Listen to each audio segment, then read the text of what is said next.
Baldur's Gate 3 is one of the most anticipated RPGs of the year, but while there are many fans eagerly waiting for its full launch, there are some concerns about Larian Studios' design choices that might not translate well into the modern age of video games.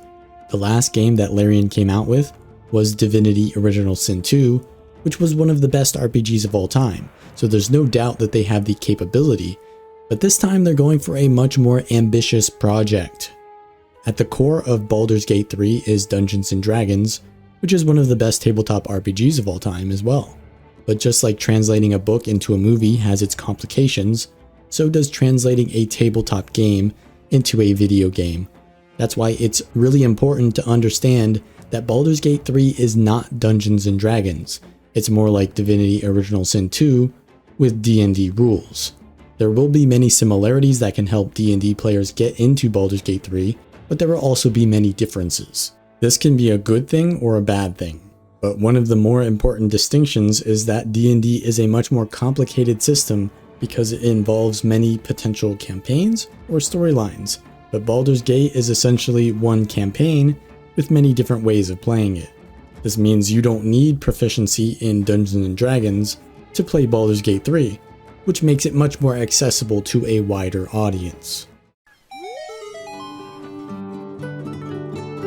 When you look at the tooltip of every character ability, and it gives you a series of descriptions to follow as you need to keep looking up definitions to understand the last definition, there might be a problem. To play Dungeons & Dragons, you, or at least your dungeon master, needs to read an entire tome to understand the rules. My disappointment is immeasurable, and my day is ruined. The gaming industry is becoming much more popular than D&D is, and therefore the context in which people are engaging with games is becoming much more varied. Owning a top-of-the-line PC that's able to run and perform well with the latest technology isn't the most accessible thing, but neither is orchestrating a series of meetings between multiple people with vastly different schedules and keeping their attention for several hours a session. People who are invested enough to engage in that are going to think it's a breeze, but for others who just want a chill video game that you can fire up whenever, they probably don't want to read an absolute tome of tooltips before they can get into it. And if you don't think that's fun, then you probably don't need to do that. There is a story mode which allows you to take it easy and just figure out what skills do by trial and error, because you can see what skills do as you use them. But at least to me, the fun part of the game is finding those synergies between your characters and combining them for extremely strong effects, like immobilizing your enemies with fear or entangle while they're inside fire. This is fine. These may require some time or knowledge to discover, so after completing your first run in normal or story mode, you can bump up the difficulty for your next playthrough.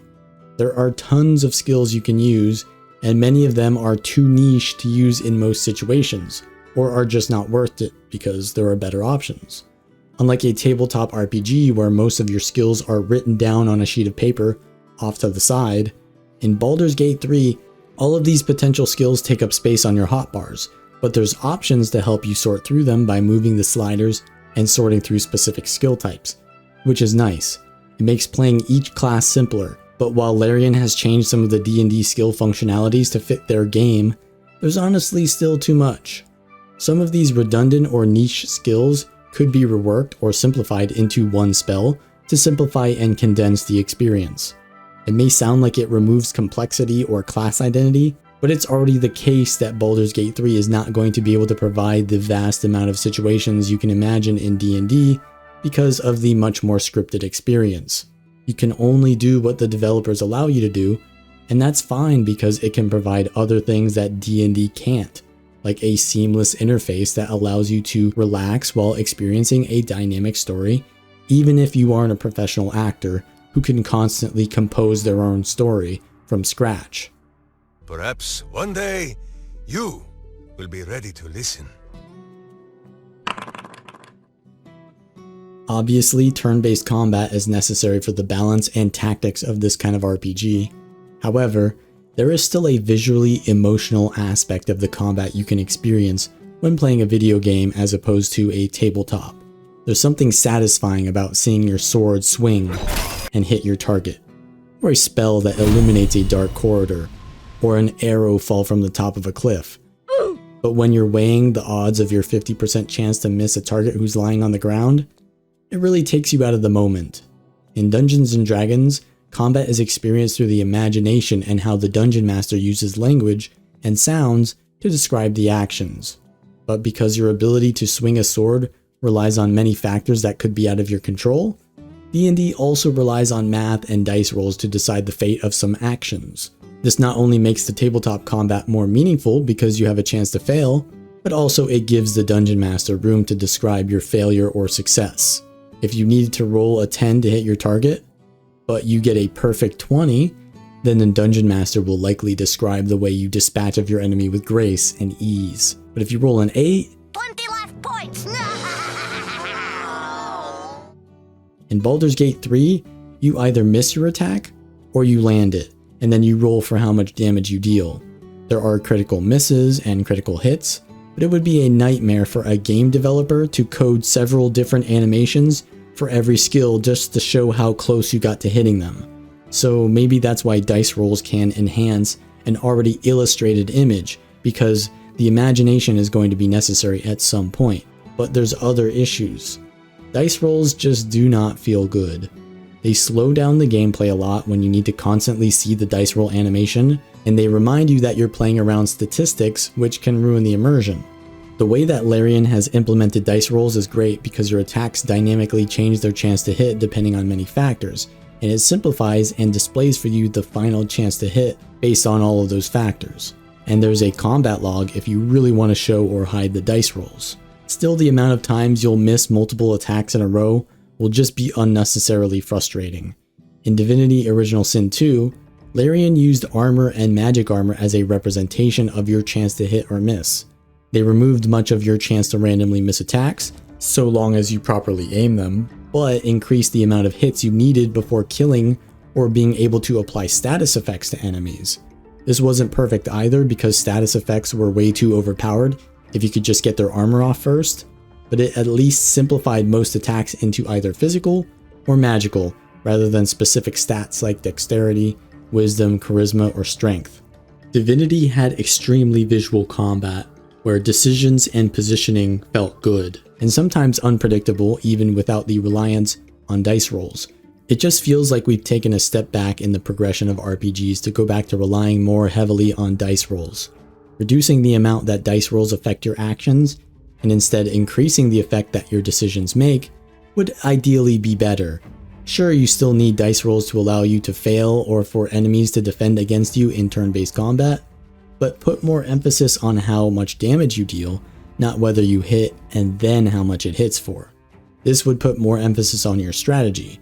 Yes, your positioning and who you choose to target are part of your strategy and will affect your rolls, so you still have the ability to improve your chances, but the more rolls there are, the less in control you feel. We want actions to be meaningful and decisions to be challenging, but mechanics and consequences easy to read or understandable.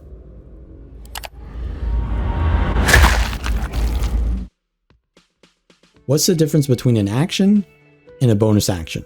Well, while I'm attacking you with my axe in my right hand for my main action, I'm casting a spell at my ally with my left hand for a bonus action.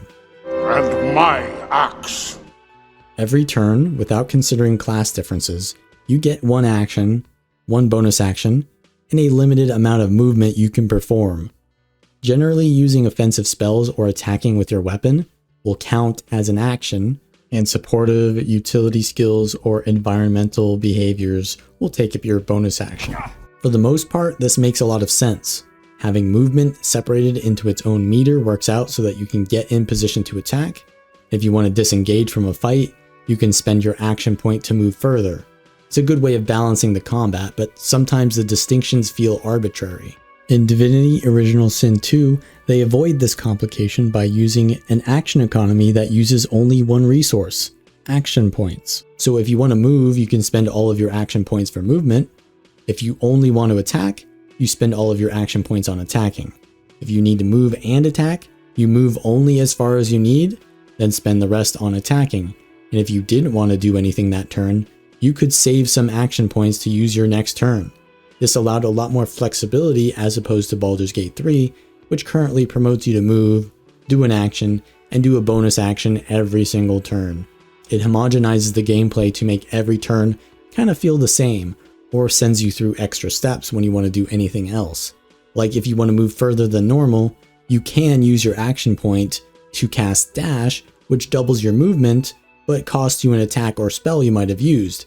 In Divinity, you would just move and not have to cast Dash because you wouldn't have enough action points to do that anyways if you just moved as far as you wanted. It just seems counterintuitive to have to cast something to move, but it's the only way to get that flexibility in the current action system Baldur's Gate 3 has. On top of that, spells having limited uses per rest creates another problem. It's important for the game balance to limit how often you can use the most powerful spells, but instead of having longer cooldowns, your skills recharge by resting at a camp at the cost of 40 camp supply, which you can get by looting everything. If you think about it in terms of gameplay, it just means you need to pay the tax to get your skills back since you can just spend time looting or gold to buy supply. But if you think of it as more of an economy of actions, it adds a bit more depth. In Dungeons & Dragons, the pace is much slower because there is much more narration, and if your character dies, you need to go through a big ordeal to even consider reviving them. But in Baldur's Gate 3, the action economy is faster paced. You enter a dungeon, you find loot, you get in combat, you take a rest, then you go back to looting or another fight. If you don't like looting or resting, you can do that by conserving your spell slots and only using basic actions. Of course, at the risk of losing a party member because you played so conservatively.